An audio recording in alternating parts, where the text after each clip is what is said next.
જય શ્રી કૃષ્ણ. પુષ્ટિપંથ ચેનલમાં આપ સૌ ભગવદીય વૈષ્ણવોનું હાર્દિક સ્વાગત છે. સામાન્ય રીતે ધર્મ અને અધ્યાત્મની દુનિયામાં આપણે એવું જ સાંભળતા આવ્યા છીએ કે મનુષ્ય જીવનનું અંતિમ લક્ષ્ય મોક્ષ હોવું જોઈએ. હા, બિલકુલ. મોક્ષ જ સર્વોપરી મનાય છે. બરાબર. પણ જો હું એમ કહું કે મોક્ષ મળવો એ પણ ક્યારેક વ્યર્થ અથવા નકામો સાબિત થઈ શકે છે, તો કદાચ થોડું આશ્ચર્ય થશે. આશ્ચર્ય તો થાય જ, કારણ કે આ વિચાર થોડો ક્રાંતિકારી છે. હા, અને આજે આપણે આ જ ગૂઢ વિચારને સમજવાના છીએ. અત્યાર સુધી આપણે શ્રી સર્વોત્તમ સ્તોત્રની જે દિવ્ય સફર ખેડી રહ્યા છીએ તે આજે તેના અંતિમ અને સૌથી રહસ્યમય ચરણમાં પ્રવેશી રહી છે. સાચી વાત છે. આજના આ સત્સંગમાં આપણે શ્રી મહાપ્રભુજીના અંતિમ દિવ્ય નામો એટલે કે 93 થી 108 નામોના દર્શન કરીશું. અને અંતમાં આ સ્તોત્રના પાઠની જે અલૌકિક ફળશ્રુતિ છે તેનું ભાવપૂર્ણ મંથન કરીશું. બિલકુલ. અને જુઓ, આ મંથન શરૂ કરતા પહેલા એક બહુ જ પાયાની વાત સ્પષ્ટ થવી જોઈએ. પુષ્ટિમાર્ગમાં શ્રી સર્વોત્તમ સ્તોત્ર એ માત્ર 108 નામોનું કોઈ લિસ્ટ કે યાદી નથી. એટલે માત્ર ગોખવાની વસ્તુ નથી એમને? ના, જરાય નહીં. આ સાક્ષાત શ્રી મહાપ્રભુજીનું વાડમય સ્વરૂપ છે. વાડમય એટલે કે શબ્દ સ્વરૂપ. આપણે ત્યાં એવી દૃઢ માન્યતા છે કે જ્યારે કોઈ વૈષ્ણવ એકાગ્ર ચિત્તે આ નામોનું સ્મરણ કરે છે ત્યારે તે ખરેખર શ્રી મહાપ્રભુજીના શ્રી અંગની સન્મુખ જ બિરાજે છે. અરે વાહ! શ્રી અંગની સન્મુખ? હા, આ દરેક નામની પાછળ એક આખો સિદ્ધાંત, એક ઇતિહાસ અને અખૂટ કૃપાનો સાગર છુપાયેલો છે. એટલે આ નામો માત્ર બોલવા માટે નથી, પણ તેને પચાવવા માટે છે. આ વાડમય સ્વરૂપનો વિચાર ખરેખર બહુ ઊંડો છે. જાણે કે દરેક શબ્દમાં એક જીવંત શક્તિ ધબકી રહી છે, બરાબર ને? એકદમ સાચું.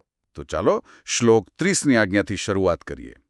અહીં હું બે નામો એક સાથે લઉં છું કારણ કે તે બંને વચ્ચે એક બહુ જ રસપ્રદ સંબંધ છે. હા, ચોક્કસ.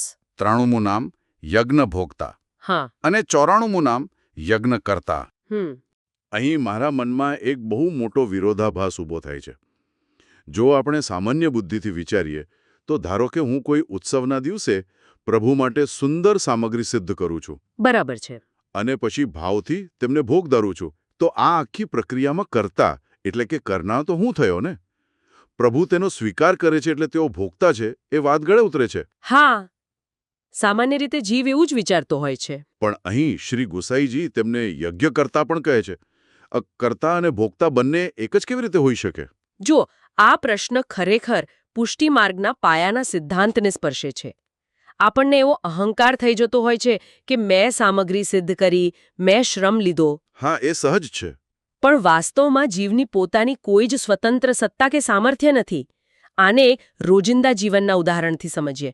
ધારો કે એક નાનકડું બાળક છે જેને પોતાના પિતાના જન્મદિવસે તેમને ભેટ આપવી છે. બરાબર. હવે બાળક પાસે પોતાના પૈસા તો છે નહીં. પિતા જ બાળકને પૈસા આપે છે. પિતા જ તેને બજારમાં લઈ જાય છે અને બાળક એ જ પૈસાથી પિતા માટે ભેટ ખરીદે છે. અચ્છા, હા. અને જ્યારે બાળકે ભેટ પિતાના હાથમાં મૂકે છે ત્યારે પિતા કેટલા ખુશ થાય છે. હવે અહીં જુઓ, પૈસા કોના હતા? પિતાના જ હતા. લઈ કોણ ગયું બજારમાં? પિતા. એટલે વાસ્તવમાં કરતા કોણ છે? પિતા જ છે. પણ બાળકનો ભાવ જોઈને પિતા એ ભેટનો ભોગતા પણ બને છે. અરે વાહ, શું અદ્ભુત ઉદાહરણ આપ્યું. બસ આ જ રીતે પ્રભુ વૈષ્ણવોના હૃદયમાં સેવાનો ભાવ પ્રગટ કરે છે, સામગ્રી સિદ્ધ કરવાની પ્રેરણા અને શક્તિ આપે છે, અને અંતે સ્વયં જ આ રોગીને ભોગતા પણ બને છે. જીવ તો માત્ર એક નિમિત્ત છે. એટલે જ તેઓ યજ્ઞ કરતા પણ છે અને યજ્ઞ ભોગતા પણ છે. વાહ, આ ઉદાહરણથી મગજના બધા જ તાળા ખુલી ગયા. હા, જીવનો કોઈ પુરુષાર્થ નથી આમાં. બિલકુલ. એટલે કે આપણી સેવા એ આપણો પુરુષાર્થ નથી, પણ તેમની જ આપેલી શક્તિનું પરિણામ છે. આ જ પુરુષાર્થની વાત આવે એટલે તરત આગળનું નામ જોડાય છે. 95મું નામ ચતુર્વર્ગ વિશારદ. હા, ચતુર્વર્ગ વિશારદ. ચતુર્વર્ગ એટલે આપણા શાસ્ત્રોમાં દર્શાવેલા 4 પુરુષાર્થ: ધર્મ, અર્થ, કામ અને મોક્ષ. આ ચારેયમાં પ્રભુ અત્યંત નિપુણ છે. સાચી વાત. ત્યારબાદ આવે છે 96મું નામ સત્ય પ્રતિજ્ઞા, એટલે કે ભક્તોને આપેલા વચનોનું રક્ષણ કરનાર. પણ અહીં મને એ વિચાર આવે છે કે પ્રભુ પોતાના વચનો પાળવા માટે ક્યારેક દુન્યવી નિયમો પણ તોડી નાખે છે. હા, ભક્તો માટે તો તેઓ કંઈ પણ કરી શકે. બરાબર. ભક્તોની રક્ષા માટે તેઓ કોઈ પણ હદ સુધી જઈ શકે છે. આ સ્વતંત્રતા તેમને ક્યાંથી મળે છે? એ સ્વતંત્રતાનું કારણ એના પછીનું જ નામ છે, 97મું નામ, ત્રિગુણાતીત. આ નામ બહુ જ મહત્વનું છે. ત્રિગુણાતીત એટલે 3 ગુણોથી પર, ખરું ને? હા, આ જગત આખું સત્વ, રજ અને તમ આ 3 ગુણોની માયાથી બનેલું છે. આપણે બધા જ આ ગુણોથી બંધાયેલા છીએ. ક્યારેક શાંતિ હોય તો ક્યારેક ગુસ્સો આવે. બરાબર. ક્યારેક ગુસ્સો આવે એટલે તમોગુણ, ક્યારેક બહુ ઈચ્છાઓ જાગે એટલે રજોગુણ અને ક્યારેક શાંતિ લાગે તો સત્વગુણ. પણ પ્રભુ ત્રિગુણાતીત એટલે કે આ 3 ગુણોથી પર છે. ઓકે. બધાથી પર છે. તેવી જ રીતે પ્રભુ પર કોઈ માયિક નિયમો કે ગુણોની અસર થતી નથી. હા, એમના પર કોઈ બંધન નથી. અને આ ત્રિગુણાતીત હોવાને કારણે જ તેમનો ન્યાય સર્વોચ્ચ છે. દુનિયાનો ન્યાય પક્ષપાતી હોઈ શકે કારણ કે તે ગુણોથી પ્રભાવિત હોય છે. પણ પ્રભુ ગુણાતીત હોવાથી તેમનો ન્યાય સંપૂર્ણ શુદ્ધ હોય છે. બરાબર. અને એટલે જ 98મું નામ નય વિશારદ આવે છે. નય એટલે નીતિ કે ન્યાય. તેઓ નીતિમાં અત્યંત નિપુણ છે. હા, બિલકુલ. જોકે અહીં મને એમ લાગે છે કે તેમનો ન્યાય એ માત્ર સજા આપનારો ન્યાય નથી, પણ કરુણાથી ભરેલો ન્યાય છે, જેને આપણે પુષ્ટિ કહીએ છીએ. એકદમ સાચો ભાવ પકડ્યો. તો અહીં શ્લોક 30 પૂર્ણ થાય છે અને હવે આપણે શ્લોક 31માં પ્રવેશી રહ્યા છીએ. અહીં નામોનું વર્ણન એકદમ તેજસ્વી સ્વરૂપ ધારણ કરે છે. હા. 99મું નામ સ્વકીર્તિવર્ધન એટલે કે પોતાની કીર્તિ અથવા યશમાં સતત વધારો કરનારા. અને પછીનું નામ તો વૈષ્ણવો માટે એક ઐતિહાસિક સિદ્ધિ સમાન છે. કયું નામ? 100મું નામ તત્વસૂત્ર ભાષ્ય પ્રદર્શક. આ નામ આપણને સીધું શ્રી અણુભાષ્યના પ્રાગટ્ય તરફ લઈ જાય છે. વેદવ્યાસજીના બ્રહ્મસૂત્ર પર જે દિવ્ય ભાષ્ય શ્રી મહાપ્રભુજીએ પ્રગટ કર્યું તેની અહીં વાત છે. જી, આ 100મું નામ પુષ્ટિમાર્ગના દાર્શનિક આધારસ્તંભ સમાન છે.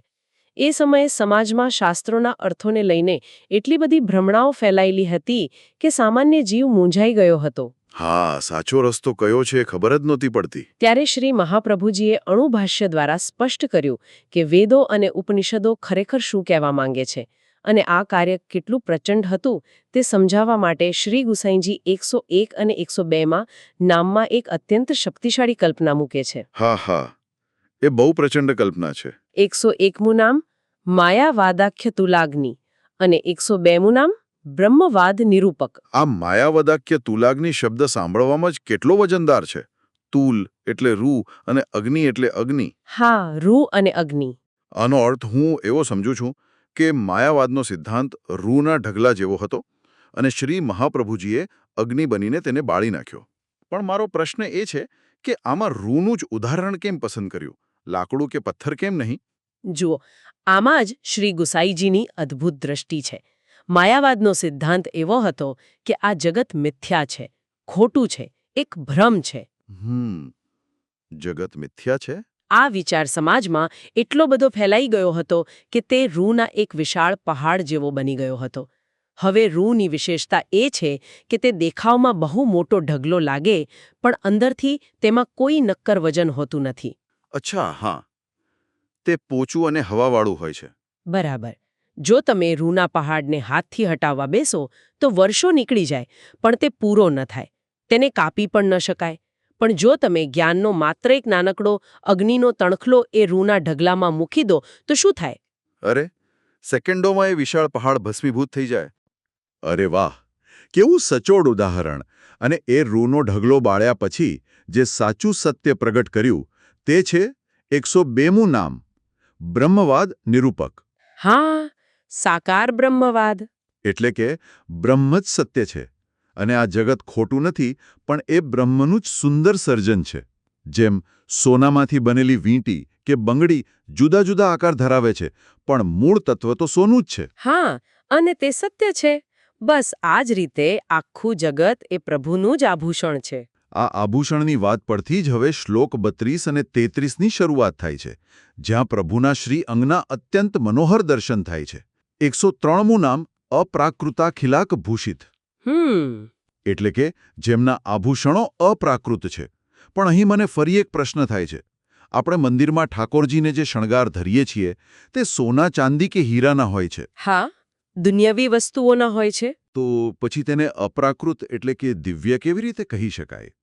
વસ્તુ તો દુનિયાવી જ છે ને? બહુ જ સુંદર પ્રશ્ન છે. જુઓ, આપણે જ્યારે સોના કે હીરાના આભૂષણ પહેરીએ છીએ ત્યારે આપણે એવી આશા રાખીએ છીએ કે આ ઘરેણાથી હું સુંદર દેખાઈશ. હા, ઘરેણાં આપણને સુંદર બનાવે છે. એટલે કે આપણે ઘરેણાની સુંદરતાના મોહતાજ છીએ. પણ પ્રભુના કિસ્સામાં આખું ગણિત ઉલટું છે. એ કેવી રીતે? જ્યારે કોઈ સોનાનો કે હીરાનો હાર પ્રભુના શ્રી અંગનો સ્પર્શ પામે છે ત્યારે એ માઇક સોનું પણ દિવ્ય બની જાય છે, અપ્રાકૃત બની જાય છે. ઓહો! ઘરેણાં પ્રભુને સુંદર નથી બનાવતા, પણ પ્રભુના શ્રી અંગ પર બિરાજવાને કારણે એ ઘરેણાનું મૂલ્ય અને સુંદરતા અનંત ગણી વધી જાય છે. એટલે એ આભૂષણો હવે દુનિયાવી રહેતા નથી, તે પુષ્ટિના અલૌકિક આભૂષણો બની જાય છે. હા, એટલે કે ઘરેણાં પ્રભુને શોભાવતા નથી, પ્રભુ ઘરેણાંને શોભાવે છે. કેવી અદ્ભુત વાત છે. હા, બિલકુલ. આ જ સુંદરતાનો ક્રમ આગળ ચાલે છે. 104મું નામ, સહજ સ્મિત. તેમના મુખારવિંદ પર સદા એક સહજ સ્મિત રહેલું છે. હા, અને એ સ્મિત જ સર્વસ્વ છે. મને લાગે છે કે આ સ્મિત વૈષ્ણવો માટે બહુ મોટો આશરો છે. જ્યારે જીવ દુનિયાના તાપ અને શ્રમથી થાકી જાય અને શ્રીજી બાબાના દર્શન કરે ત્યારે એ સહજ સ્મિત જોઈને જ તેનો બધો શ્રમ દૂર થઈ જાય છે. સાચી વાત. દર્શન માત્રથી શાંતિ મળે. અને પછી આવે છે 105મું નામ, ત્રિલોકી ભૂષણ, એટલે કે ત્રણેય લોક માટે આભૂષણ સમાન. અને 106મું નામ, ભૂમિભાગ્ય. આ ભૂમિભાગ્ય નામ ખરેખર ભાવુક કરી દે તેવું છે. પૃથ્વીને સામાન્ય રીતે જળ માનવામાં આવે છે, પણ જ્યારે ગોલોકના અધિપતિ સ્વયં પોતાના દિવ્ય ચરણારવિંદ આ પૃથ્વી પર મૂકે છે ત્યારે પૃથ્વી પણ ચેતનવંતી બની જાય છે. હા, પૃથ્વીનો ઉદ્ધાર થઈ જાય છે. પૃથ્વીને રોમાંચ થાય છે કે મારું તો અહોભાગ્ય છે કે જે ચરણોની સેવા રમાપતિ એટલે કે લક્ષ્મીજી કરે છે તે ચરણ આજે મારી ઉપર બિરાજે છે. અરે વાહ! ત્યારબાદ આવે છે 107મું નામ, સહજ સુંદર. દુનિયામાં સુંદરતા ટકાવી રાખવા માટે સતત પ્રયત્ન કરવા પડે છે, શણગાર કરવો પડે છે. પણ શ્રી મહાપ્રભુજીનું સ્વરૂપ એવું છે કે તે સ્વભાવથી જ અનંત સુંદર છે. ખરેખર, આ સ્વરૂપ દર્શન હૃદયમાં કોતરાઈ જાય તેવું છે. અને હવે આપણે આ સ્તોત્રના સૌથી અંતિમ 108મા નામ પર આવી પહોંચ્યા છીએ. 108મું નામ, અશેષ ભક્ત સંપ્રાર્થ્ય ચરણાર્બજ રજોધન. બહુ જ ગહન નામ છે આ. આ નામને જો આપણે આજના સંદર્ભમાં સમજીએ તો બહુ મોટો ધક્કો વાગે તેમ છે. આજના સમયમાં માણસ શેની પાછળ દોડે છે? સંપત્તિ, સોનું, ચાંદી કે જમીન મકાન? હા, એને જ સૌ ધન માને છે. બરાબર, આ બધાને આપણે ધન માનીએ છીએ. પણ અહીં શ્રી ગુસાઈજી કહે છે કે તમામ ભક્તો જેની સતત પ્રાર્થના કરે છે એવું સૌથી મોટું ધન કયું છે? તો કે પ્રભુના ચરણકમળની રજ, એટલે કે ધૂળ. હા, ભગવદીય વૈષ્ણવો કેમ બીજી કોઈ જ વસ્તુ નહીં પણ માત્ર ચરણરજને જ પોતાનું સર્વસ્વ માને છે? ધૂળમાં એવું તે કયું ઐશ્વર્ય છે? જુઓ, આ નામને સમજવું એ પુષ્ટિમાર્ગના હાર્દને સમજવા બરાબર છે. દુનિયાનું જે ધન છે તેની બે બહુ ખરાબ આડઅસરો છે. કઈ કઈ? પહેલી, તે આવે એટલે અહંકાર લાવે છે. અને બીજી, તે ચોરાઈ જવાનો કે ખૂટી જવાનો સતત ભય પેદા કરે છે. હા, એ વાત તો સાચી. પણ પ્રભુના ચરણની રજ એ કેવું ધન છે? રજ એટલે ધૂળ, જે હંમેશા નીચે જ રહે છે. તે અત્યંત દીનતા એટલે કે નમ્રતાનું પ્રતીક છે. જ્યારે કોઈ વૈષ્ણવ પ્રભુની ચરણરજને પોતાના મસ્તક પર ધારણ કરે છે ત્યારે તેનો માયિક અહંકાર તરત જ ઓગળી જાય છે. વાહ! રજ આપણને શીખવે છે કે પ્રભુના ચરણોમાં ઝૂકીને રહેવામાં જે સુરક્ષા અને આનંદ છે તે દુનિયાના કોઈ સિંહાસન પર નથી. બરાબર છે. અને આમાં ચોરાઈ જવાનો પણ કોઈ ભય નથી હોતો. બિલકુલ નહીં. આ એવું ધન છે જે કોઈ ચોર ચોરી નથી શકતો. જેટલું તમે આ ધનને સ્મરણરૂપે વાપરો તેટલું તે વધતું જાય છે. તેથી જ સર્વ ભક્તો પ્રભુ પાસે સોનું ચાંદી નહીં પણ આ અપ્રાકૃત રજરૂપી ધન જ માગે છે. હા, કારણ કે આ રજ જ જીવને પ્રભુના સાનિધ્ય સુધી પહોંચાડતો સેતુ છે. કેટલી ઊંડી અને હૃદયસ્પર્શી વાત. હા, દુન્યવી ધન ભય આપે છે, જ્યારે ચરણરજરૂપી ધન નિર્ભયતા અને દીનતા આપે છે. આ પરમ ભાવની પ્રાપ્તિ સાથે જ શ્રી ગુસાઈજી શ્લોક 33ની બીજી પંક્તિમાં ઘોષણા કરે છે. ઇત્યાનંદ નિધેહ પ્રોક્તામાષ્ણોત્તરમ શતમ એટલે કે આનંદના નિધિ સ્વરૂપ શ્રી મહાપ્રભુજીના આ 108 દિવ્ય નામો અહીં પૂર્ણ થાય છે. જી, નામોની સફર અહીં પૂર્ણ થાય છે. આ 108 નામોના અર્થનું શ્રવણ કર્યા પછી મન એકદમ શાંત અને તૃપ્ત થઈ ગયું છે. પણ હવે સહેજ રીતે જે પ્રશ્ન જાગે છે કે જો આપણે આ દિવ્ય સ્તોત્રનો રોજ પાઠ કરીએ તો તેનું ફળ શું મળે? બહુ સ્વાભાવિક પ્રશ્ન છે. અને આનો ઉત્તર શ્રી ગુસાઈજી સ્વયં શ્લોક 34 અને 35માં આપે છે, જેને આપણે ફળશ્રુતિ કહીએ છીએ. શ્લોક 34ની આજ્ઞા છે કે શ્રદ્ધા વિશુદ્ધ બુદ્ધિર્યઃ પઠત્યનુદિનમ જનઃ સ તદેકમના સિદ્ધિમુક્તામ પ્રાપ્નોત્ય સંશયમ. આનો સાદો અર્થ એવો થાય કે જે વૈષ્ણવ અત્યંત શ્રદ્ધાથી, શુદ્ધ બુદ્ધિથી અને એકાગ્ર મનથી દરરોજ આ સ્તોત્રનો પાઠ કરે છે તેને ભગવદ રસની સિદ્ધિ ચોક્કસ પ્રાપ્ત થાય છે અને આમાં કોઈ જ શંકા નથી. જી, અસંશયમ, કોઈ શંકા નથી. પણ અહીં મારો એક પ્રશ્ન છે. આપણે બધા જ પાઠ તો કરતા હોઈએ છીએ, છતાં ક્યારેક એવું લાગે છે કે ધાર્યું પરિણામ કે આનંદ નથી મળતો. તો ક્યાંક આપણી પદ્ધતિમાં ભૂલ છે. હા, આ શ્લોક આપણને આપણી એ જ ભૂલનું દર્પણ બતાવે છે. જુઓ, માત્ર જીભથી પાઠ બોલી જવો એ પૂરતું નથી. અહીં 3 શરતો મૂકી છે. કઈ 3 શરતો? પહેલી, શ્રદ્ધા. બીજી, શુદ્ધ બુદ્ધિ, એટલે કે મનમાં કોઈ દુન્યવી સ્વાર્થ ન હોવો જોઈએ કે હું આ પાઠ કરું તો મારો વેપાર સારો ચાલે. અને ત્રીજી શરત છે એકાગ્ર મન. એકાગ્ર મન.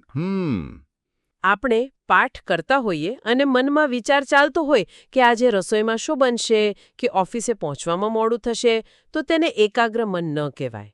હા, એ તો બહુ સામાન્ય ભૂલ છે આપણા સૌની. જ્યારે તમે પાઠ કરવા બેસો ત્યારે એવો જ દૃઢ ભાવ હોવો જોઈએ કે અત્યારે હું સાક્ષાત પ્રભુની અને શ્રી મહાપ્રભુજીની સન્મુખ બેઠો છું. જો આ અવસ્થા પ્રાપ્ત થાય તો ભગવદ રસની પ્રાપ્તિ માટે શ્રી ગુસાઈજી પૂરી ખાતરી આપે છે. બરાબર સમજાયું. અને હવે આપણે જે શ્લોક તરફ જઈ રહ્યા છીએ, શ્લોક 35, તે ખરેખર આપણા આજના આખા સત્સંગનું અંતિમ ચરણ છે. મેં શરૂઆતમાં કહ્યું હતું ને કે મોક્ષ મળવો એ પણ ક્યારેક વ્યર્થ સાબિત થઈ શકે છે. હા, એ રહસ્ય હવે અહીં ખુલે છે. શ્લોક 35માં આજ્ઞા છે તદ પ્રાપ્તૌ વૃથા મોક્ષ સ્તદપ્તૌ તદગાર્થતા અતઃ સર્વોત્તમમ સ્તોત્રમ જપ્યમ કૃષ્ણ રસાર્થિભિઃ. આ શ્લોકનો ભાવ મને થોડો સમજાય છે, પણ આમાં પુષ્ટિમાર્ગનો કયો અંતિમ સિદ્ધાંત છુપાયેલો છે તે આપની પાસેથી જાણવું છે. આ શ્લોક ખરેખર પુષ્ટિમાર્ગ અને અન્ય આધ્યાત્મિક માર્ગો વચ્ચેની સૌથી મોટી ભેદરેખા છે. દુનિયાના મોટાભાગના ધર્મોમાં જીવનની અંતિમ ઈચ્છા શું હોય છે? મોક્ષ જ હોય ને, જન્મ મરણના ચક્રોમાંથી છૂટી જવું. બરાબર. પણ શ્રી ગુસાઈજી અહીં બહુ સ્પષ્ટ શબ્દોમાં કહે છે તદ પ્રાપ્તો વૃથા મોક્ષ. એટલે કે જો તમને પ્રભુનો દિવ્ય રસ પ્રાપ્ત ન થયો, તમને પ્રભુની સેવાનો આનંદ ન મળ્યો, તો તમને મોક્ષ મળી જાય તો પણ એ સાવ વ્યર્થ છે, નકામો છે. બાપરે, મોક્ષ નકામો છે? શા માટે? કારણ કે મોક્ષની અવસ્થામાં તો જીવ પરમાત્મામાં લીન થઈ જાય છે, ભળી જાય છે. જેમ પાણીનું ટીપું દરિયામાં ભળી જાય પછી એ ટીપાનું પોતાનું કોઈ અસ્તિત્વ જ નથી રહેતું. હા, એનું સ્વરૂપ જ ખોવાઈ જાય. જો જીવનું અસ્તિત્વ જ નહીં રહે તો તે પ્રભુને લાડ કેવી રીતે લડાવશે? તે જલની ઝારીજી કેવી રીતે ભરશે? તે ભોગ કેવી રીતે ધરશે? પુષ્ટિમાર્ગીય વૈષ્ણવ માટે સેવા વિનાનો મોક્ષ એ તો સજા બરાબર છે. અરે વાહ, સેવા જ સાચું ફળ છે. અને આગળ કહે છે સ્તદપ્તૌતદગતાર્થતા, એટલે કે જો એકવાર પ્રભુનો આ દિવ્ય રસ, આ સેવાનો આનંદ પ્રાપ્ત થઈ જાય તો પછી અન્ય કોઈ પણ વસ્તુની જરૂર જ રહેતી નથી, મોક્ષની પણ ઈચ્છા નથી રહેતી. બરાબર. આથી જ જેઓ માત્ર અને માત્ર શ્રીકૃષ્ણના રસના અભિલાષી છે એવા સર્વ વૈષ્ણવોએ આ શ્રી સર્વોત્તમ સ્તોત્રનો નિત્ય જપ કરવો જ જોઈએ. ખરેખર. આવા અદ્ભુત સિદ્ધાંત સાથે જ ઇતિ શ્રીમદ અગ્નિકુમાર પ્રોક્તમ શ્રી સર્વોત્તમ સ્તોત્રમ સંપૂર્ણમ સાથે આ સ્તોત્રનું શાસ્ત્રોક્ત અને દિવ્ય વિવેચન અહીં પૂર્ણ થાય છે. અદ્ભુત. ખરેખર હૃદય રોમાંચિત થઈ ગયું. મોક્ષ કરતાં પણ સેવાનો અને ભગવદ રસનો મહિમા કેટલો મોટો છે તે આજે બહુ જ સ્પષ્ટ રીતે સમજાઈ ગયું. હા બિલકુલ. વૈષ્ણવો, આપણી આ શ્રી સર્વોત્તમ સ્તોત્રની સફર ભલે અહીં શાબ્દિક રીતે પૂર્ણ થતી હોય, પરંતુ અંતમાં મારે તમને એક એવો વિચાર આપવો છે જેના પર તમે શાંતિથી મનન કરજો. આપણે ઘણીવાર ફરિયાદ કરતા હોઈએ છીએ કે હું આટલા સમયથી પાઠ કરું છું, સેવા કરું છું, પણ મને એ અલૌકિક રસ કેમ નથી અનુભવાતો? પ્રભુ કેમ વાર લગાડે છે? હા, આવો પ્રશ્ન થવો સહજ છે. તો કદાચ એવું પણ બની શકે ને કે એ રસ એટલો પ્રચંડ અને એટલો દિવ્ય છે કે અત્યારે આપણું આ ભૌતિક શરીર કે આપણું મન એ રસને પચાવવા માટે સક્ષમ જ નથી. હા, એકદમ સાચી વાત છે. જો પ્રભુ એ રસ અચાનક આપી દે તો કદાચ આપણે જીરવી ન શકીએ. એટલે પ્રભુ વાર નથી લગાડી રહ્યા, પણ તેઓ તો આપણી અંદર એ રસ માટેની તરસ વધારી રહ્યા છે, આપણી યોગ્યતા કેળવી રહ્યા છે. બિલકુલ. પ્રભુ તો હંમેશા કૃપાળુ જ છે. આ રાહ જોવાનો સમય એ કોઈ સજા નથી, પણ પ્રભુની આપણા પર થતી એક મોટી કૃપા જ છે. જ્યારે યોગ્ય સમય આવશે ત્યારે એ રસ અચૂક પ્રાપ્ત થશે જ. આ પુષ્ટિપંથ વિડિયો દ્વારા મારો આ એક નાનકડો નમ્ર પ્રયાસ હતો કે હું આપ સૌ વૈષ્ણવ સાથે આ જ્ઞાન શેર કરું. જો મારાથી કોઈ ભૂલ થઈ હોય તો મને ક્ષમા કરશો અને કોમેન્ટ્સમાં જણાવશો, જેથી આપણે સુધારો કરી શકીએ. આ વિડિયો કૃપા કરીને વોટ્સઅપ પર શેર કરો, જેથી અન્ય વૈષ્ણવો પણ આ જ્ઞાન મેળવી શકે. અને કૃપા કરીને નીચે કોમેન્ટ કરો અને સૂચવો કે અમારે અમારા આગામી વિડિયોમાં કયો વિષય કવર કરવો જોઈએ. જય શ્રી કૃષ્ણ.